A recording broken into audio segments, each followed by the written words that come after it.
Hi, what up, Who That Nation? This is No Cap, No Filter Saints. I'm your host, Marley G, back at y'all with another one. And the Saints, we fall short of victory to the Patriots, 25-19, man. A lot of us predicted to lose this game. Um, just felt like the Giants game, that was more so one of the more fumble games, like 5 turnovers and the score still be that close. I still needed to see more, and it's exactly, what I was thinking, like coming into this game. I'm like, man, will it just be the turning point and we could come off to a win streak? We gotta see. We gotta see. And we just wasn't able to get it done today, man. A lot of flags, a lot of drop passes, a lot of not having ball security, too many fumbles, too many close to be fumbles. You know, it was just wasn't enough, from the offensive side. And on the defensive side, man, it was just getting messed over all day. I'm talking about just throwing the ball up to Butte. I mean, just mossing everybody all over the place. Uh Drake May, he's just bombs away the whole time. It was looking like the 2015 Saints defense out there, bro. It reminded me of the Corey White days, the Brandon Browner days, the Jason David days, Fred Thomas days, Jason Kraft days. Oh my God. But let me go ahead on and get into these stats, man. Patriots first. Drake May, real solid day to day. 3 touchdowns, threw for 261, 18 of 26. Bro. Real solid day. No interceptions. Also ran the ball for 28 yards off of 9 carries. Um, Henderson, he ran for 27 yards off of 9 carries. Stevenson, 18 yards off of 13 carries. Butte, he was killing us all day, bro. I'm probably butchering his name, but yeah, man, Butte, he was killing us all day. Every time they needed a play, they was throwing it to him, bro. Just converting first down at the first down at the first down. Wasn't nothing out the backfield like Olave, just actually vertical, coming on posts, coming on comebacks, coming on curls, going on slants. You name it, he did it. Scoring in the red zone. you know. So he went for 5 catches, 93 yards, average 18 yards a catch, 2 touchdowns. I mean, this dude was just a pain in our neck the whole game, bro. Douglas, he had a crazy day. Had a touchdown call back, but had 1 touchdown, averaged 23 yards, 71 yards on a day, 3 catches. Diggs, a quiet day. He had like a big play that was called back as well. He had 3 catches for 28 yards, no touchdowns. Mac Hollins, former guy from the Falcons, 2 catches for 28 yards. And Hunter Henry, surprisingly, we held him in check to 3 catches for 27 yards. I thought he was going to have a big game because, we just don't really do well versus tight ends. But this game, sure, we did well against him and Hooper. Christian Gonzalez, he had 4 tackles for 1 assist, no picks. Jones, man, he was a pain in our neck. Like he was all over the place, making plays, getting injured, leaving the game, coming back in the game. I mean, it was almost kind of like when the NBA was when we had LeBron and the Spurs playing, and Kawhi was going off on the team LeBron had, and he had got it, and then he came back in, and LeBron was like, So man, Jones, he was making plays all day. Ellis, he had 3 tackles for 3 assists. He was the one who made that fumble on Juwan Johnson, and Juwan Johnson just having a good old time laughing and joking and with a man. We don't want to see that. One thing we don't want to see from players who's underperforming is laughing and joking with the opposite team. You ain't earned them rights yet to just have that privilege. Other than that, we won't see you in kill mode. And that's the thing about with Juwan Johnson. He's not consistently in kill mode. He's going to have a few little bright spots, but he's going to always let you down. Let me go ahead on to the Saints now, man. Spence Rattler, another solid day, but just wasn't enough. It's almost like the same song and dance with Spence Rattler, bro. Even when we win, it's like, he's not the quite reason that we won. But when we lose, he's definitely not the reason we lost. Spence Rattler, bro, he's making plays. He's going out there. He's doing his thing. A lot of people want to see Shuck now, but it's, you know, he's not playing, well enough to get us the win, but he's not playing bad enough for him to get benched. And he's coming off with all these solid performances, playing well, but the team ain't doing him no favors. I think in the red zone, Kellen Moore can help him out. You got guys not catching the ball. You got guys fumbling the ball. You got Chris Olave not catching, touchdown plays. When you see other wide receivers, they're catching the ball. If the ball if is even hitting their fingertips, or if the ball hitting one hand of theirs, you got Chris Olave possibly making fumbles. You got Chris Olave not converting on third downs. Like when you have those plays where you're not converting on third down, that's just plays that you wish you could have back to keep the chains moving. We don't have no chain mover, and it just mind boggling that we got Mason Tipton sitting right on the bench, but we got Cook starting in front of him. We got Vele. We traded some nice capital for him, but he barely gets playing time. It's just mind boggling that the production that we're getting out of Cooks, we damn sure could get that from Mason Tipton. Probably even the production we getting out of Olave. Mind you, a lot of these catches Olave made was out the backfield because we keep using them like Deebo Samuels. But let me go ahead on and get these Rattler stats. They're just not doing him any favors. You look at the Broncos, they're doing what's his name? Damn, what's the guy name, man? His name is on the tip of my tongue. Bo Nix. They're doing Bo Nix all type of favors. Bo Nix defense had like 7, 8, or 9 sacks today. Won the game. Held their offense in negative yards. Good coach. I mean, receivers going up and making plays. Not the best wide receivers, but they going up making plays, converting. They're doing him favors. Spencer Rattler, he don't really get them favors. But he did go 20 for 26, 227 yards, no touchdowns, no picks. Alvin Kamara, 10 carries, 31 yards. Man, Alvin Kamara you just don't even get that same burst from Alvin. You don't get that same, Alvin gonna have a big day. He just out there. He gonna run a few times. The offensive line ain't gonna just make no big holes for him to just gash another defense. He's gonna make some catches out the backfield because we just do a whole lot of dump balls with this offense. It surprised me because as soon as we had first play of the game, big old yard game from Chris Olave from Spencer Rattler. We just out the gate with it. But it's just now, bro, Kamara is just a shell of himself because the way he getting used. And I know if he go to another team, this is gonna be like he gonna just revive his career like Derrick Henry did, like Saquon Barkley did. Not to say they didn't look good in the teams that they was playing for beforehand, but they got even better, and you've seen it. Taysom Hill, he had a touchdown off of 1 carry. Surprised we didn't use him more. Chris Olave had 6 catches for 98 yards, couldn't break 100, couldn't get a touchdown. And this is just the same old song and dance, bro.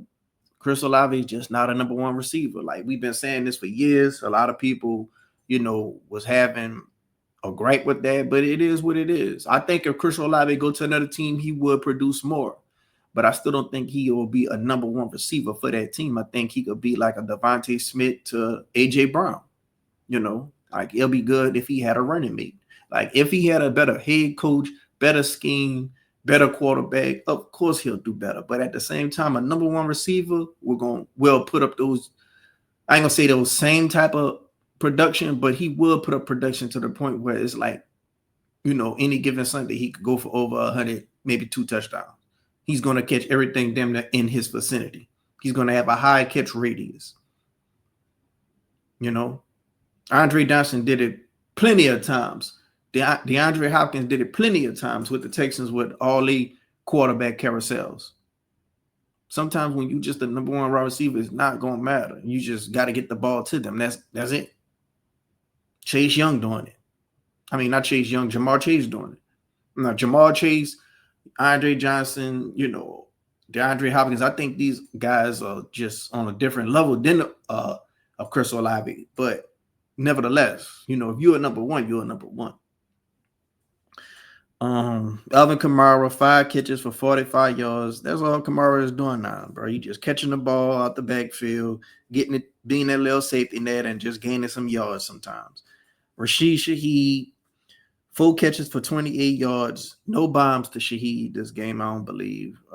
Nothing just real deep vertically. Like, this man need to have deep shots at least 4 times a game, bro. Once every quarter, maybe 5 times a game. Brandon Cooks, 1 catch for 21 yards. I don't know why Veely ain't starting over him. I don't know why Tipson ain't starting over him. I thought Johnson and Morrow was going to have a big day.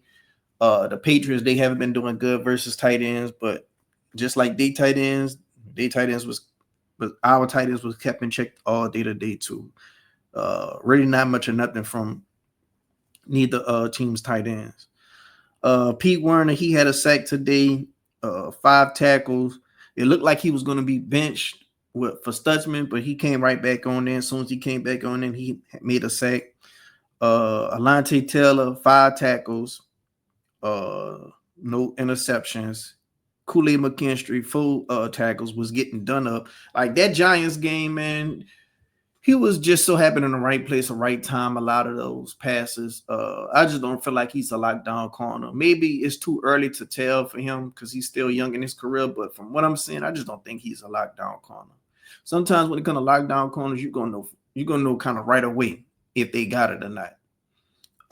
Riley and Sanka, they didn't have their best game today. They was caught out of position, caught with their head turns on the wrong angles. And it just kind of got exposed that they're inexperienced. But I'm willing to roll with that inexperience. These guys made more impact on the game than a Justin Reed, and Justin Reed is a polished veteran.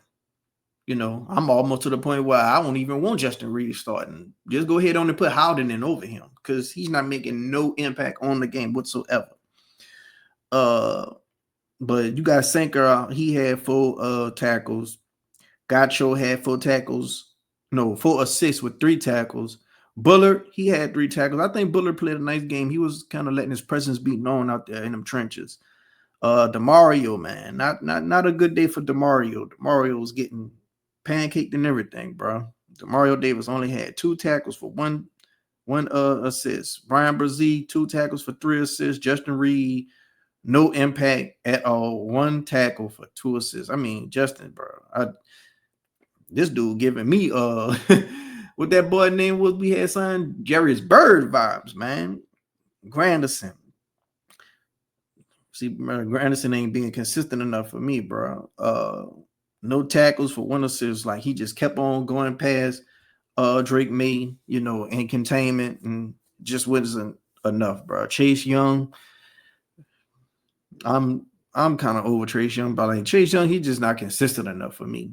He's going to always be injured. And if he is playing, he's going to be close enough, but not just getting sacks, not getting there. He's going to just play around with you, getting that pressure, but not going to go sack your ass. We need people that's going to go sack your ass. That's pretty much it, man. Blake Grupe was 4 for 4 today. He missed no kicks. So this was a pretty good day for Blake Grupe, but that ain't really saying much. Other than that, bro, Brandon Staley, his defense, I don't like him. I don't like Brandon Staley. I feel like he ain't putting us in the right position. A lot of people will say, well, we ain't got the players. We ain't got the talent. We young. I would feel like if we had the Rams defensive coordinator, we would have better production. The Rams, they had a very young defense last year, and they was out there kicking ass. So I don't know, man. It's getting closer to the trade deadline. I think we need to go ahead on and get some capital for some of these guys. You got Justin Reed. You got Alvin Kamara. He said he wants to be a lifer. I know a lot of Saints fans would be upset if we did trade him, but if you get the right phone call, you got to do what's best for your team. And on top of that, you go ahead on and put him on a contender so he could compete for a championship with the juice that he does have left in the tank.